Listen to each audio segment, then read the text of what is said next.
আজ আমি পেঁয়াজ চাষের জমি তৈরি করা থেকে শুরু করে চারা রোপণ, পরিচর্যা এবং পেঁয়াজ তোলা পর্যন্ত আমার সকল অভিজ্ঞতা আপনাদেরকে শেয়ার করব। আপনারা যারা আমার ভিডিও দেখেছেন তারা জানেন, আর যারা আজ প্রথম দেখছেন তাদের জন্য বলছি, আমি মূলত আমার বসতবাড়ির আশেপাশে যতটুকু খালি জায়গা আছে ততটুকু ব্যবহারের চেষ্টা করি। বলতে গেলে আমি আমার অবসর সময়ে আমার শখ মেটাই এবং আমি যে পদ্ধতিতে চাষাবাদ করি সেটা সম্পূর্ণরূপে ঘরোয়া। তাই যারা বাণিজ্যিকভাবে চাষাবাদের ভিডিও খুঁজছেন, এই ভিডিও তাদের জন্য নয়।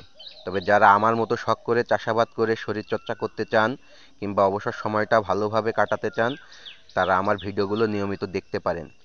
যেহেতু আমি শখের চাষি, তাই আমার চাষ পদ্ধতি সম্পূর্ণ নিজস্ব। হঠাৎ পেঁয়াজের বাজারে ঊর্ধ্বগতি দেখে আমার মাথায় আইডিয়া চলে আসলো, আমি তো টুকটাক পেঁয়াজ চাষ করে অল্প স্বল্প হলেও নিজের চাহিদা পূরণ করতে পারি। যেই ভাবা সেই কাজ। তো একদিন আমি তোড়জোড় করে সিদ্ধান্ত নিলাম আজই পেঁয়াজ চাষ করব। সেই সুবাদে আমি ওই দিনই দিনের বেলা ভালো মতো সূর্যের আলো পড়ে এমন এক টুকরা জায়গা নির্বাচন করে আমি মোটামুটি রকমের চাষ দিয়ে নিয়েছিলাম।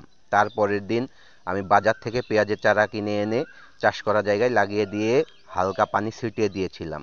এখানে বলে রাখা ভালো, পেঁয়াজ চাষে আগে কোনো অভিজ্ঞতা না থাকায় আমি কিন্তু মাটিতে কোনো রকম সার কিংবা অন্য কোনো কিছুই প্রয়োগ করিনি। তো এভাবে কিছুদিন চলে যাওয়ার পরে আমার একজন প্রতিবেশী আমার পেঁয়াজ বাগান দেখে জিজ্ঞাসা করলো আমি কিভাবে কি করে চাষ করেছি। আমি ওনাকে সব কিছু বলার পরে উনি আমাকে বললেন, এভাবে তো পেঁয়াজ চাষ হবে না, কারণ মাটিতে সার বা অন্য কোনো পুষ্টি উপাদান না থাকলে পেঁয়াজ হবে না বা বড় হবে না। আমি ওনার কথা শুনে বাজার থেকে অল্প কিছু ইউরিয়া সার এনে পেঁয়াজের বাগানে দিয়ে আবার পানি দিয়েছিলাম। এরপর বেশ কিছুদিন আমি খুব ব্যস্ত ছিলাম, তাই পেঁয়াজ বাগানে কোনো রকম পরিচর্যা করতে পারিনি। কিছুদিন পরে বাগানে গিয়ে দেখলাম পেঁয়াজ ক্ষেতের মাটি অনেক বেশি শুকিয়ে গেছে, পানি না দিলে হয়তো গাছগুলো মরে যাবে। তাই আমি সিদ্ধান্ত নিলাম পরের দিন খুব সকালে গাছে পানি দিয়ে কাজে যাব। কিন্তু আল্লাহর অশেষ রহমতে ওই দিন সন্ধ্যাবেলা থেকে পরের দিন বিকাল পর্যন্ত মোটামুটি ভালো রকম বৃষ্টি হয়েছিল। ফলে আমার আর কষ্ট করে পেঁয়াজ বাগানে পানি দেওয়ার প্রয়োজন পড়েনি। কিছুদিন পরে লক্ষ্য করলাম আমার পেঁয়াজ বাগানে অনেক আগাছা হয়েছে। পরে আমি ওই আগাছাগুলো বাগান থেকে তুলে ফেলে বাগানে একটু নিড়ানি করেছিলাম।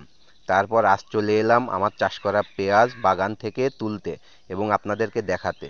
পেঁয়াজের চারা রোপণের পর থেকে আজ পর্যন্ত ৭২তম দিন। আপনারা আমার পেঁয়াজগুলো দেখতে পাচ্ছেন। কিছু পেঁয়াজ মোটামুটি বড় হয়েছে আর কিছু পেঁয়াজ ছোট রয়ে গেছে।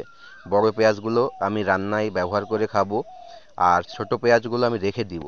পরবর্তীতে শীতকালে ছোট পেঁয়াজগুলো আমি আবার সঠিক নিয়মে রোপণ করব এবং পেঁয়াজ রোপণের শুরু থেকে শেষ পর্যন্ত সকল পদ্ধতি আপনাদেরকে দেখানোর চেষ্টা করব।